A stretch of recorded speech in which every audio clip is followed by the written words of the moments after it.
Hello everyone, I'm Kiki and welcome to the video. Today I'm going to be using a cheap art box kit thing.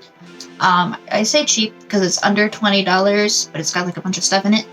And the reason I went out and found this is because of a tweet, I'll throw it up here, that showed up a little while ago saying don't buy this thing because it's really bad quality, and all the artists I know ever hated it that got it, and you shouldn't buy it, you should find out what the kid likes and only get them that thing. It's like, I like my box, and at the same time it's like, that's how I figured out what I liked by using that box. Like, I figured out I didn't like watercolors, and I wasn't overly fond of pastels, but I liked markers and pencils.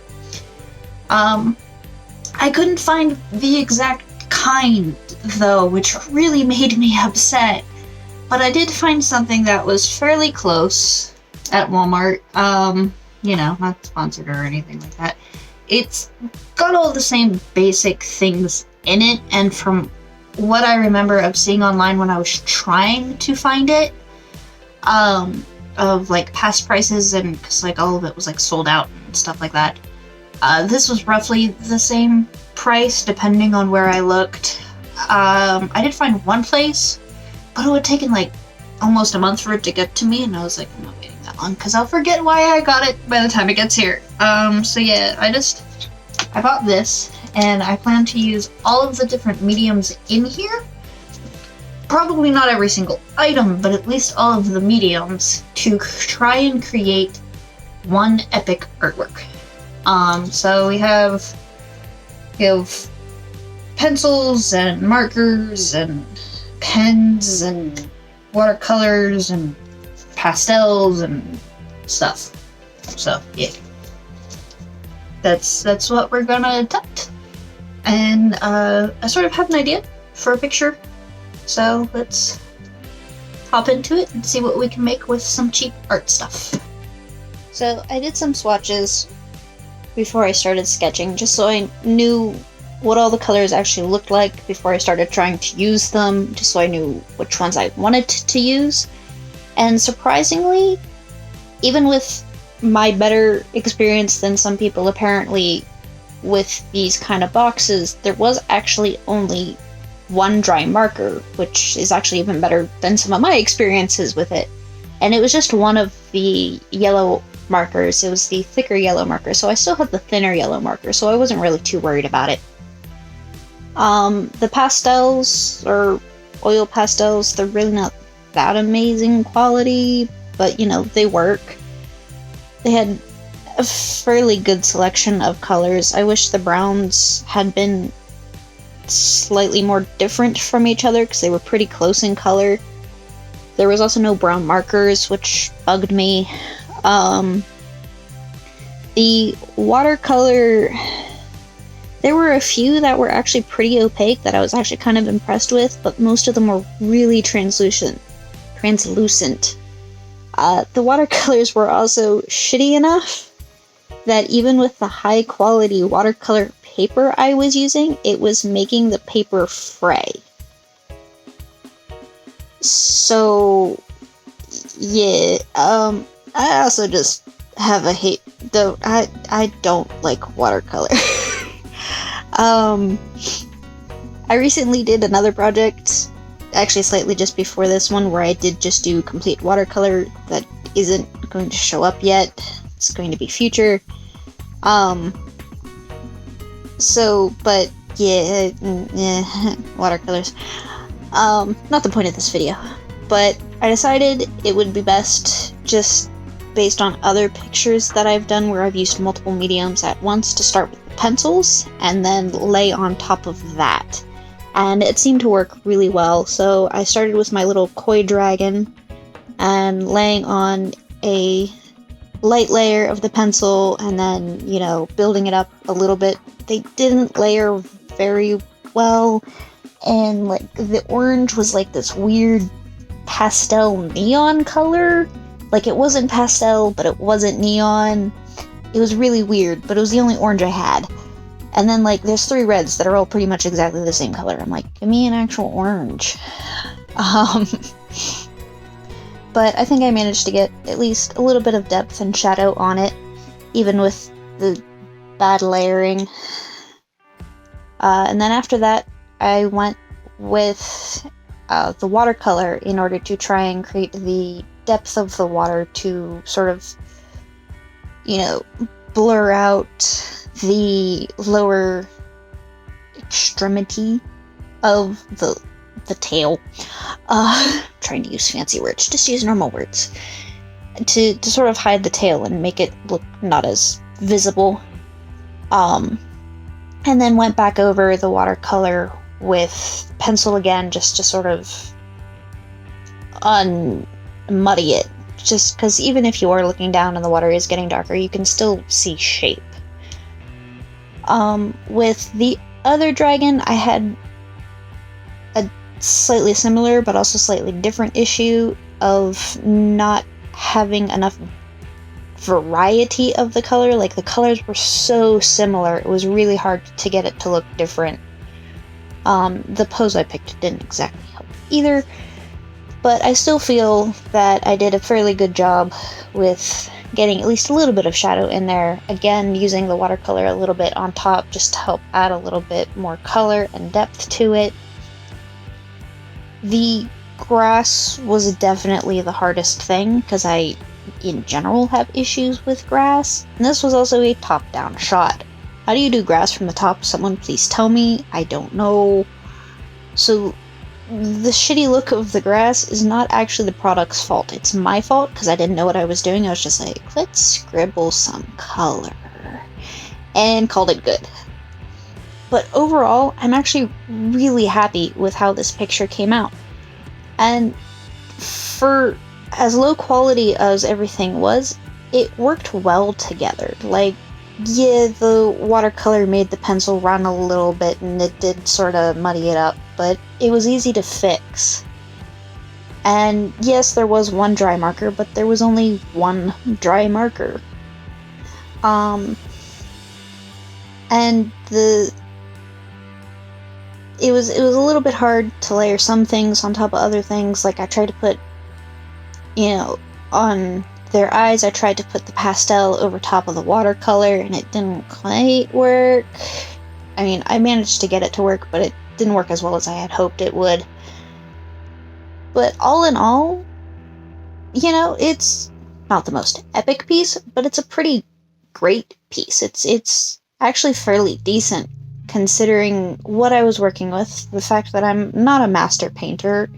I don't use pastels or watercolor very often, and I think it turned out pretty good.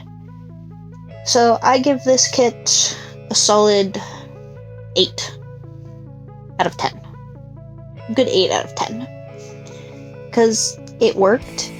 It, for the price, it was actually pretty decent. It wasn't the greatest quality, but it was pretty decent.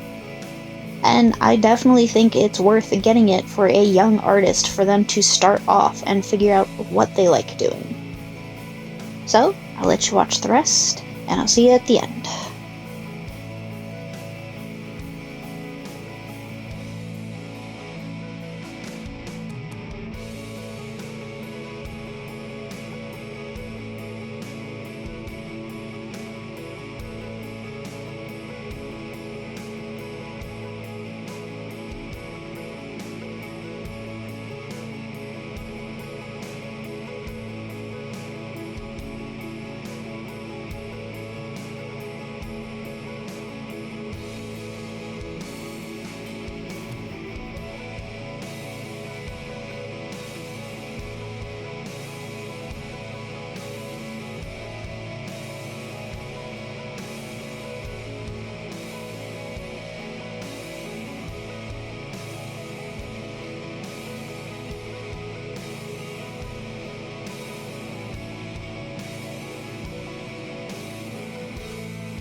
Yep, I have finished the piece, and it's really not that bad. And had I spent like another extra hour or so on it, I probably could have made it look even better. I used at least a few things from each of the different mediums within the box, and it did come out really good for what it is. Is it a good quality kit? No.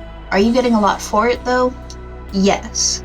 If you break it down, the kit is $20, so that's about $160 a thing within, unless you want to be a little bit more accurate. It would probably be like, you know, $3, $3, $2, $2, $2.50, whatever, and a little bit more accurate that way. But even then, the stuff in there isn't high quality, but it's still good quality. I mean, by mixing the pencils, the watercolor, and the oil pastels, I got a really cool ripple effect for the water. I mean, it looks good. I'm actually really pretty happy with that water, which is a lot for me because I normally have issues with water, especially when it comes to traditional media. The grass could have used some work. I got a bit stuck on that just generally because I don't normally do grass, and it is a top-down shot. So I'm like, how do you do grass from the top? Just make it green. But that's on me. That's not on the product. This kit isn't meant to make amazing, beautiful, wonderful masterpieces. It's meant for play. It's meant for fun, and it gives you just that. And it gives you a taste of several different kinds of mediums so you can figure out what you like. This kit is what lets you know the mediums you enjoy. And I think $20 to get 2 different sets of markers, a watercolor set, that's really shitty, some pencils, some, actually pretty decent erasers, and, the various other things in there. There's 2 different size brushes, which I was actually kind of surprised by. And yeah, it's all together. It was worth the $20. I got a pretty decent artwork out of it. And I'm really happy with the result. And, I'm sure I know a kid that would probably like to take this off my hands because I don't have any room. But I hope you enjoyed the making of the artwork. I know I did. I also hope that this sort of helps with the concept of you don't need high quality to make good quality. You really don't. You can make amazing art out of anything. And as I said at the beginning of the video, only one of the markers was dry. And it was a yellow marker. And I had that same exact yellow in the other marker thing. It was just a little bit finer of a tip. So it didn't really matter that much. But other than that, I think the kit is worth it. So to the person who said don't buy them, I'm sorry you had a bad experience with it. I'm sorry your friends had a bad experience with it. Personally, I loved mine as a kid. Even my brother, who's not very artsy, liked his. So I think, personally, for a 5-year-old, it's worth it. So that's my thought. Let me know what you think about these kits, if you ever had one, whether it was similar to this or a slightly different one. And I hope maybe you'll hit the subscribe button and continue to join me on my arty journey. So, until the next time,